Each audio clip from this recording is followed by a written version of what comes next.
And I feel I'm blessed. అంటే మీకు కుక్కలు అంటే చాలా బాగా ఇష్టం. అంటే మా డాడీ వల్ల, మా నాన్నగారి వల్ల అలా ఒక్కటి వచ్చింది. వాళ్ళని అంతమందిని చూసేటప్పటికి నాకు భయం వేసేది. బట్ ఆయన లేక నా లైఫ్లో ఒక్కటి వచ్చింది, ఒక్కటి వెనకాల ఒకటి అంతా వచ్చేసింది. ఇప్పుడు 12 కుక్కలు ఉన్నాయి కదా, ఎస్, ఇంకొకటి యాడ్ చేసుకోండి, దాని పేరు దేవ్.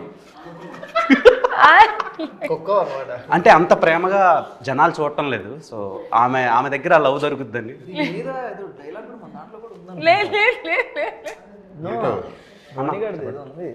బట్ అవన్నీ విశ్వాసంగా ఉంటాయి, అవన్నీ విశ్వాసంగా ఉంటాయి. మరి నేను విశ్వాసంగా ఉంటాను. విశ్వాసంకి గూగుల్లో సినోనిమ్ అని కొడితే నా పేరు వస్తుంది.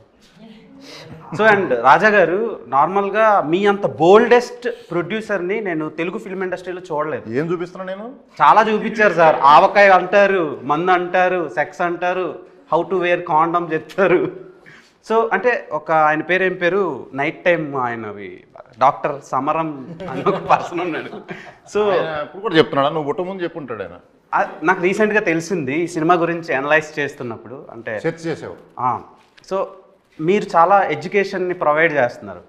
సో ఏంటి సార్ ఆ ధైర్యం? మీరు ఐఐటిఎన్ చాలా బాగా చదువుకున్నారు, కానీ ఇంత బోల్డ్గా మారడానికి రీజన్? కాలేజీలో చెప్పి అవ్వలేదు. ఇప్పుడు అందుకే మనం ఇప్పుడు చెబుదామని అందరికి.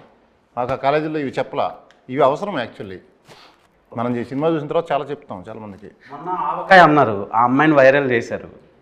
సో సినిమాకేమో రండి, ఐఫోన్ ఇస్తాం, డబ్బులు పడతాయి అంటున్నారు. సో ఏంటి సార్, అంటే ఇన్ని ఆఫర్లు పెడితేనే సినిమాకి వస్తారన్న, లేకపోతే రారా మీ సినిమాకి? ఆఫర్లు మేము సినిమాకి రమ్మని చెప్పామా? సినిమాకి రావడానికి కోసం కాదు పెట్టింది, మా అమ్మాయి చూపిస్తున్న ప్రేమకి ఇస్తున్నాం. 1+1 ఆఫర్ అది. సినిమాతో పాటు ఇది, సినిమా ఇచ్చే ఎంటర్టైన్మెంట్తో పాటు రిటర్న్ గిఫ్ట్స్ ఇవి. Are you virgin Geet? So virginity పోవడానికి కూడా ముహూర్తం పెట్టేసుకున్నాం ఆల్రెడీ. దాన్నే పెళ్ళి అంటారు కాదు, 11th జూలై. 11th జూలై కాదు. ఇప్పుడు హౌ వర్జినిటీ ఈజ్ ఇంపార్టెంట్ అంటే మీరు ఏం చెప్తారు? చాలా ఇంపార్టెంట్. అంటే ఇప్పుడు అమ్మాయిల గురించే ఇప్పుడు వర్జినిటీ అనే టాపిక్ దానికి రిలేట్ అవుతూ ఉంటుంది. ఇప్పుడు అబ్బాయిలది కూడా చాలా ఇంపార్టెంటే కదా, దాని గురించి ఎవరు మాట్లాడుకోరు. ఇప్పుడు నీ ఫస్ట్ గర్ల్ ఫ్రెండ్ ఎవరో లేదు sir. Correct Mitra Sharma. So అంటే అది చాలా ప్యూర్ ఎమోషన్ కదా అది. ఎందుకంటే మనం లవ్ చేసిన అమ్మాయి కోసం ఎంత దూరం వెళ్ళిపోతాం కదా.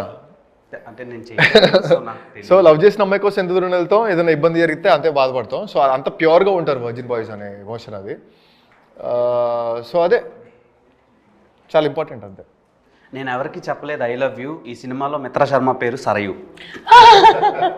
సో సరయు క్యారెక్టర్లో బయట మీరు చాలా లావిష్గా కనిపిస్తారు, సినిమాలో చాలా అమాయకమైన రోల్ చేశారు. Reasons behind that. And Geetanand గారితో రొమాంటిక్ సీన్స్ కనిపించినప్పుడు కొంచెం నాకు చాలా రియలిస్టిక్ ఇన్వాల్వ్ అయిపోయాను. లేదు అలాంటివి ఏం లేదు, చాలా హర్ట్ అయ్యో. సో మీరు అన్నట్టు క్యారెక్టర్ డిమాండ్స్ అది డైరెక్టర్ గారు ఆయన స్క్రిప్ట్ పరంగా క్యారెక్టర్ని డిజైన్ చేసేటప్పుడు సరియు అనేది ఒక క్యారెక్టర్ ఎలా ఉండాలి, మన తెలుగు సాంప్రదాయంలో అమ్మాయిలు ఎలా ఉంటారు, ఒక గడప లోపల ఫ్యామిలీకి అటాచ్ అయ్యి అమ్మ నాన్న మాట విని ఏదైనా డెసిషన్స్ తీసుకుంటే